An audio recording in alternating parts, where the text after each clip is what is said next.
Good morning to all. हमारी जो microbiology की क्लासेस हो रही थी उसमें हमने वायरस के मल्टीप्लिकेशन का टॉपिक स्टार्ट कर रखा था।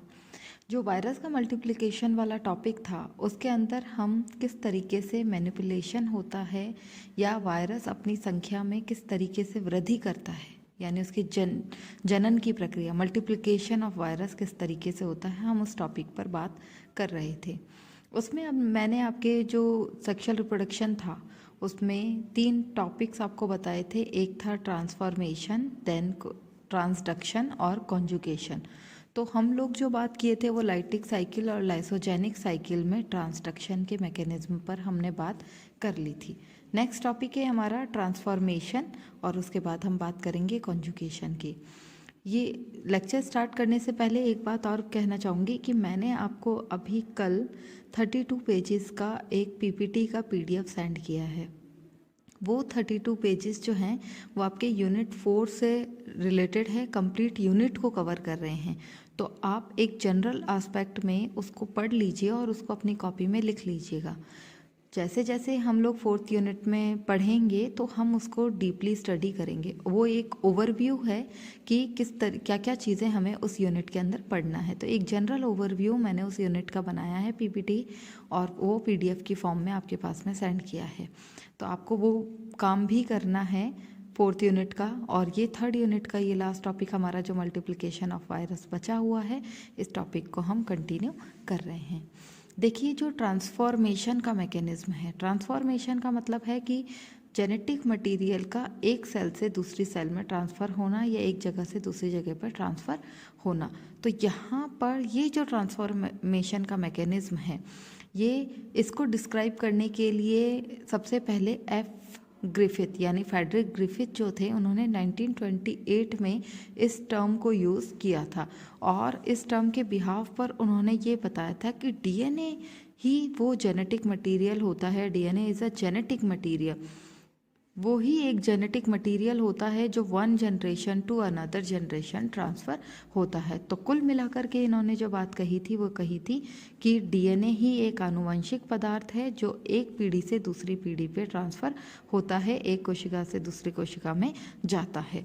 तो फ्रेडरिक ग्रिफिथ ने जब अपना ये ट्रांसफॉर्मेशन का कॉन्सेप्ट दिया था तो इन्होंने निमोनिया डिजीज़ को एग्जाम्पल की फॉर्म में लिया था। और ये जो निमोनिया डिजीज़ थी वो किसके कारण हो रही थी? डिप्लोकोकस निमोनियाई के कारण हो रही थी। तो उन्होंने ये बताया कि डिप्लोकोकस निमोनियाई के कारण जो निमोनिया डिजीज़ हो रही है, इस निमोनिया डिजीज़ के होने का मेन कारण डिप्लोकोकस के अंदर जो डीएनए प्रेजेंट है उसके वायरुलेंट पार्ट्स हैं। यानी वही वायरुलेंट पार्ट्स जो हैं वो ट्रांसफ़र होते हैं और उसके कारण जो भी एनिमल है या जो भी प्लांट वगैरह हैं, एनिमल वगैरह, ह्यूमन बीइंग, उनमें निमोनिया डिजीज़ हो जाती है।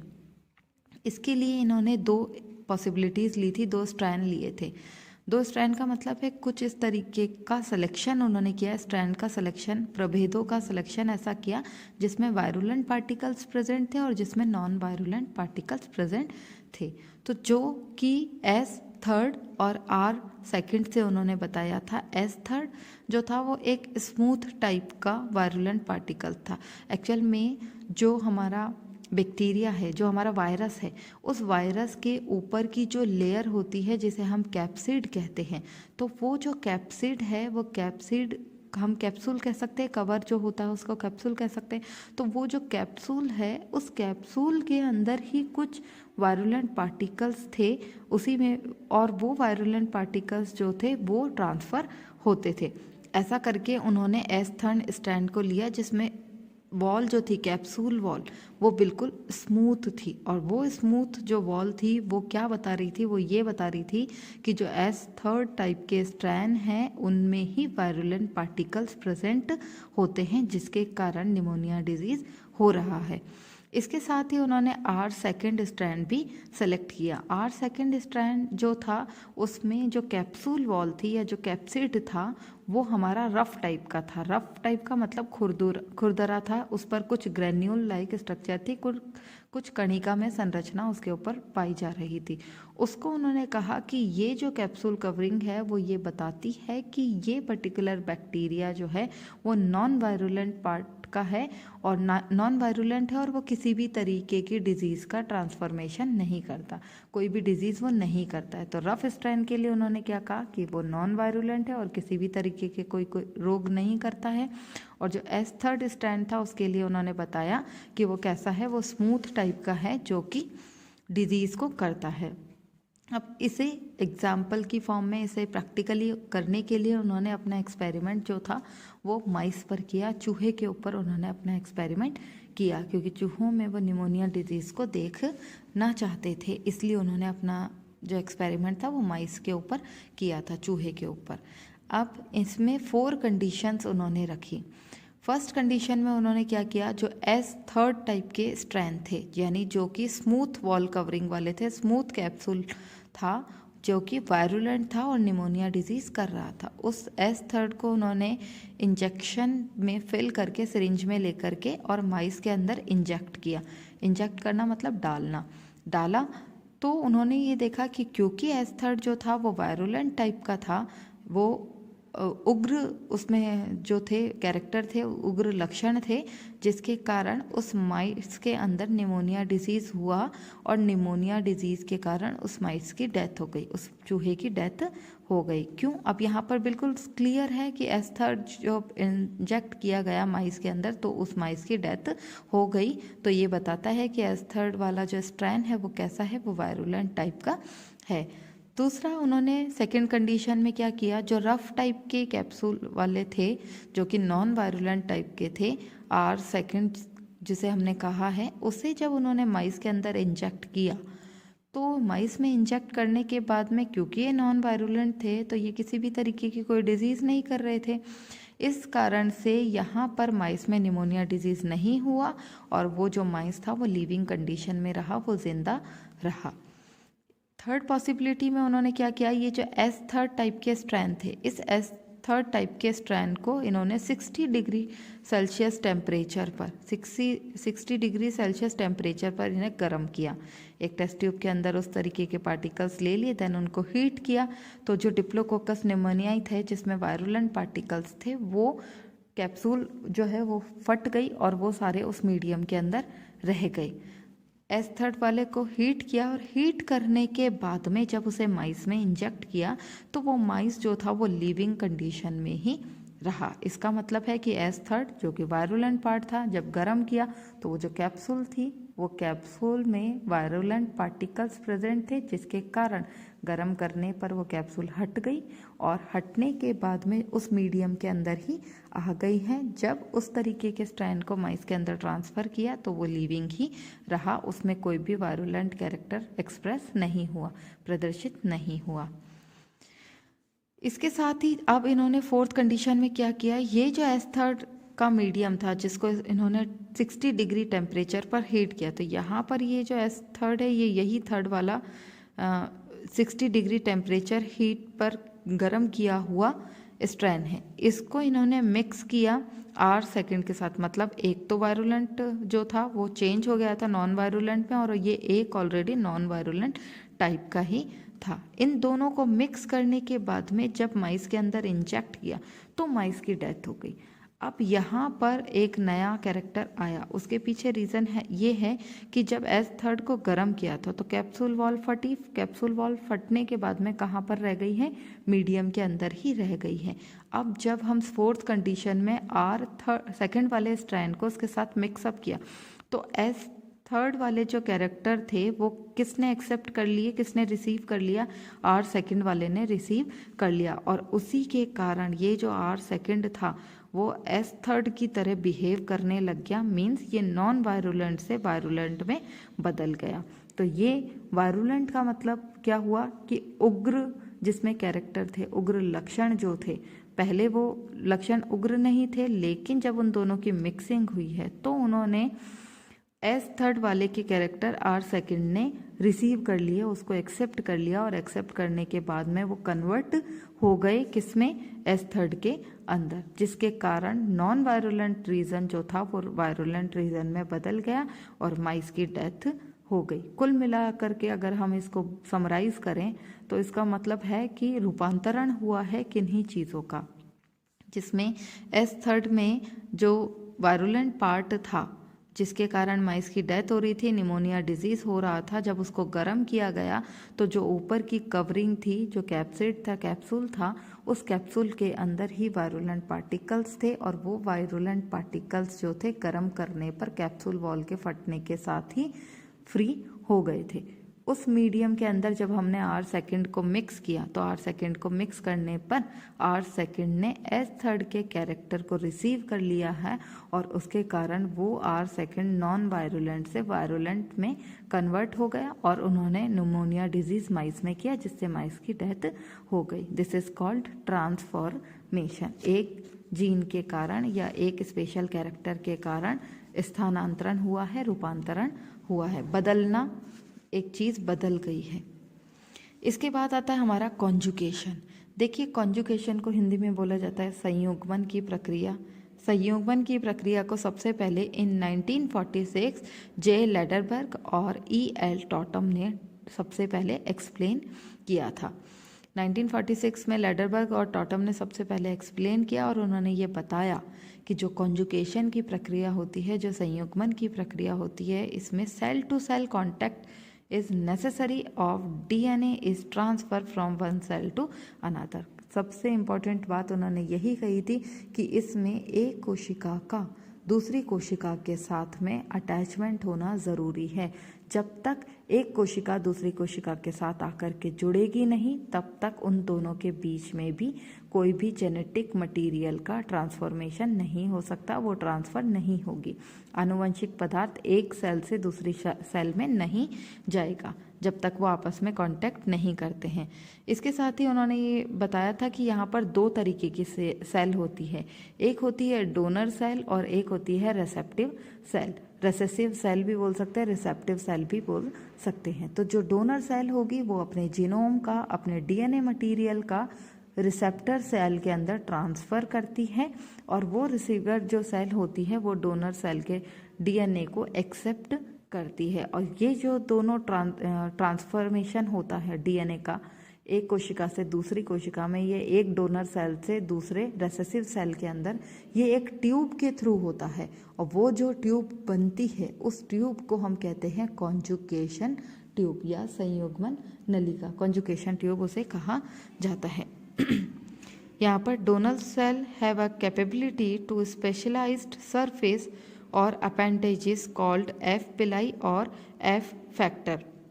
एक्चुअल में हम कैसे आइडेंटिफाई करेंगे कि ये डोनर सेल है और ये रिसेप्टिव सेल है? इसको डिफ्रेंशिएट करने के लिए जो डोनर सेल होती है उसके पास में एक ट्यूब लाइक स्ट्रक्चर प्रेजेंट होती है इस तरीके की, और ये ट्यूब लाइक स्ट्रक्चर जो है उसको हम कहते हैं F पिलाई, सेक्स पिलाई या F फैक्टर। F यहाँ पर क्या बता रहा है? ये फर्टिलिटी को बता रहा है। तो जो भी फर्टिलिटी होगी, फर्टिलिटी जो होगी वो ये बताएगी कि ये जो सेल है ये कौन सी सेल है, ये डोनर सेल है। इसका मतलब यहाँ का जीनोम जो होगा वो दूसरी सेल के अंदर ट्रांसफ़र होगा। तो donor cell have a capability to specialised surface और appendages called F pili, sex pili भी इसे बोलते हैं और इसे F फैक्टर भी बोला जाता है। F फैक्टर का मतलब होता है fertility factor. F factor is formed in 2 state. यहाँ पर जो F फैक्टर बनता है, ये जो सेक्स पिलाई का डेवलपमेंट होता है वो 2 परिस्थितियों में हो सकता है। एक है ऑटोनॉमस स्टेट और दूसरा है इंटीग्रेटेड स्टेट। ऑटोनॉमस नाम से पता चल रहा है कि स्वतः होने वाली अवस्था है और इंटीग्रेटेड मतलब 2 चीज़ों के जुड़ने के बाद होने वाली अवस्था। ऑटोनॉमस स्टेट में इंडिपेंडेंट रेप्लिकेशन होता है या इंडिपेंडेंटली रेप्लिकेट करती है। इसका मतलब है कि जो हमारा बैक्टीरियल सेल है या जो वायरस है उसके अंदर सेक्स पिलाई प्रेजेंट होगी और वो सेक्स पिलाई क्या करेगी? अपना DNA दूसरी सेल के अंदर ट्रांसफ़र कर देती है खुद से ही। और दूसरा है integrated state. After integration replication process will started. जब तक ये दूसरी होस्ट सेल के साथ जाकर के जुड़ता नहीं है तब तक रेप्लिकेशन की प्रोसेस स्टार्ट नहीं होती है। जुड़ने के कारण ही इसे क्या कहा जाता है, इंटीग्रेटेड स्टेट कहा जाता है। तो कुल मिलाकर के एफ फैक्टर जो है वो दोनों ही कंडीशन में वर्क करता है, ऑटोनॉमस स्टेट में भी और इंडिपेंडेंट स्टेट के अंदर भी ये वर्क करता है। इसके बाद आ जाते हैं कि ये जो पॉसिबिलिटीज़ हो रही है, मतलब जो कॉन्जुगेशन ट्यूब का फॉर्मेशन होगा तो उसमें कौन कौन सी संभावनाएं हो सकती है कि किस किस तरीके से डोनर जो है वो रिसेप्टर सेल तक अपना जीनोम या डीएनए ट्रांसफ़र कर सके। इतनी मतलब कौन कौन सी ऐसी संभावनाएं हो सकती है। तो सबसे पहले हमने एक ये टेबल बनाया है जिससे आपको याद करने में आसानी रहे कि अगर इस तरीके की कंडीशन होती है तो रिजल्ट उसका क्या रहेगा। देखिए F पॉजिटिव और F नेगेटिव। F पॉजिटिव जो है वो डोनर सेल को रिप्रेजेंट करता है, वो दर्शाता है कि वो डोनर सेल है। क्यों? क्योंकि देखिए यहाँ F पॉजिटिव जो है उसके पास में क्या प्रेजेंट है, एक ट्यूब लाइक स्ट्रक्चर जिसे हम सेक्स पिलाई या F फैक्टर कहते हैं। और F नेगेटिव, जब ये दोनों आपस में जुड़ते हैं तो जुड़ने के बाद में क्या रिजल्ट आएगा, F पॉजिटिव दोनों ही डोनर टाइप के हो जाएंगे। इट मीन्स यहाँ पर भी सेक्स पिलाई प्रेजेंट हो जाएगी और यहाँ पर भी सेक्स पिलाई प्रेजेंट होगी। इसके बाद दूसरी पॉसिबिलिटी आती है कि F पॉजिटिव यानी यहाँ पर जो बन रहे हैं वो दोबारा से अगर F नेगेटिव के साथ अटैच होते हैं, F नेगेटिव मतलब रेसिपिएंट सेल, इसमें दो पॉसिबिलिटीज़ हो सकती है। या तो इसी तरीके के F पॉजिटिव का फॉर्मेशन हो जाए, क्योंकि देखिए फर्स्ट कंडीशन में क्या बन रहा है, F पॉजिटिव ही बन रहा है। और यह दूसरी पॉसिबिलिटी ये हो सकती है कि HFR का डेवलपमेंट हो जाए। HFR का मतलब होता है हाई फ्रीक्वेंसी वाले जो वायरॉइड्स हैं या जो बैक्टीरियल हैं उनका फॉर्मेशन हो जाए, तो ये कंडीशन इसमें HFR का डेवलपमेंट भी हो सकता है। फिर थर्ड है जो HFR बनेगा। HFR एक्चुअल में तब बनता है जब इंटीग्रेशन हो जाता है, इंटीग्रेटेड फॉर्म आ जाती है। HFR को अगर ये डोनर सेल के साथ में मिक्स होता है तो यहाँ पर ये सेल F नेगेटिव सेल में कन्वर्ट हो जाएगी, मतलब ये रेसिपिएंट सेल के अंदर बदल जाती है। और फोर्थ टाइप है जब HFR और डोनर रेसिपिएंट सेल जो है वो आपस में जुड़ती है, तो एक HFR भी बन सकता है या फिर एक डोनर सेल का डेवलपमेंट हो सकता है। तो देखिए ये चारों पॉसिबिलिटीज़ के रिजल्ट हैं। सबसे पहले हम फर्स्ट पॉसिबिलिटी देख रहे हैं जिसमें F प्लाज्मिड का ट्रांसफ़र हो रहा है। F पॉजिटिव मैंने क्या बताया आपको कि ये पॉजिटिव जो होगा वो कौन सा होगा, वो डोनर टाइप का होगा, और ये क्या होगा, रेसिपिएंट होगा, रिसीव करने वाला होगा। हमने कैसे बताया कि ये डोनर है, क्योंकि इसके अंदर फर्टिलिटी फैक्टर प्रेजेंट है, सेक्स पिलाई प्रेजेंट है।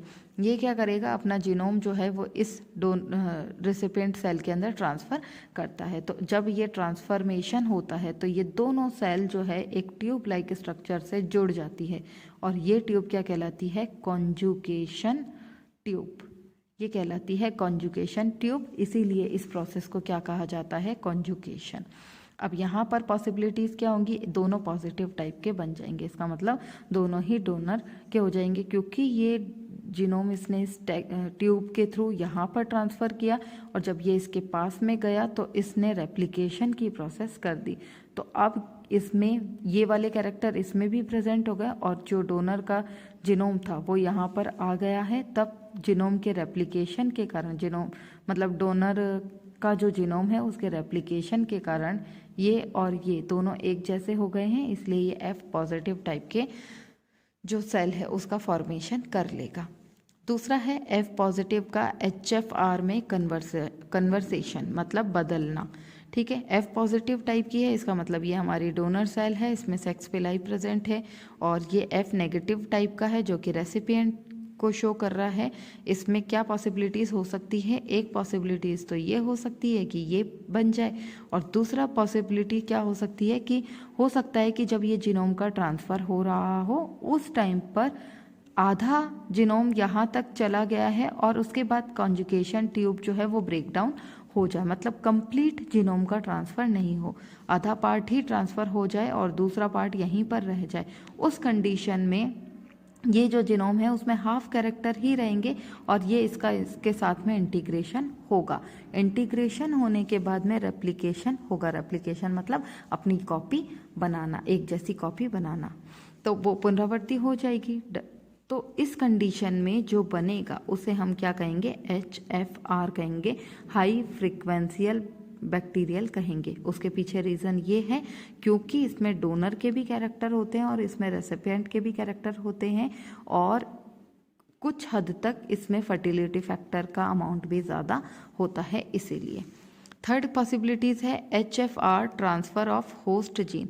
जब HFR जो है अपने जीन का ट्रांसफ़र करता है तब, तो इसमें F नेगेटिव आपको अच्छे से पता है कि रेसिपिएंट सेल है। यहाँ पर जो HFR बना है उसका अगर इसके साथ में मिक्सिंग होती, मतलब अब ये HFR क्या है, डोनर है और ये क्या है, रेसिपिएंट है, तो इन दोनों के बीच में कॉन्जुगेशन ट्यूब के थ्रू जीनोम का ट्रांसफॉर्मेशन होगा। ये कंप्लीट जीनोम यहाँ से यहाँ पर ट्रांसफ़र हो जाएगा। जब ये जीनोम यहाँ पर कंप्लीट ट्रांसफ़र हो जाएगा तो यहाँ पर तो केवल F पॉजिटिव मतलब डोनर के ही कैरेक्टर रहेंगे और यहाँ पर क्या होगा, डोनर के भी होंगे और रेसिपिएंट के भी कैरेक्टर होंगे। इसके साथ ही जो जीनोम ट्रांसफ़र हो रहा है वो होस्ट सेल के जीनोम के साथ बाइंड अप करके एक रिकॉम्बिनेंट DNA का फॉर्मेशन भी कर सकता है। तो उस टाइम पर यहाँ पर ये तो हो गया है F पॉजिटिव टाइप का और ये हो गया F negative plus recombinant DNA वाला। इस कंडीशन में ये अलग अलग तरह की पॉसिबिलिटीज़ हो सकती हैं। तो ये था हमारा बैक्टीरिया के अंदर, वायरस के अंदर मल्टीप्लिकेशन। देखिए बैक्टीरिया और वायरस मैं इसलिए बोल रही हूँ क्योंकि वायरस भी विदाउट होस्ट मल्टीप्लिकेशन नहीं कर सकता, और जब ऐसा वायरस जो कि बैक्टीरियल सेल को इन्फेक्टेड करता है, जिसे हमने बैक्टीरियोफेज कहा है, ये बैक्टीरियोफेज के मल्टीप्लिकेशन की प्रोसेस ही है।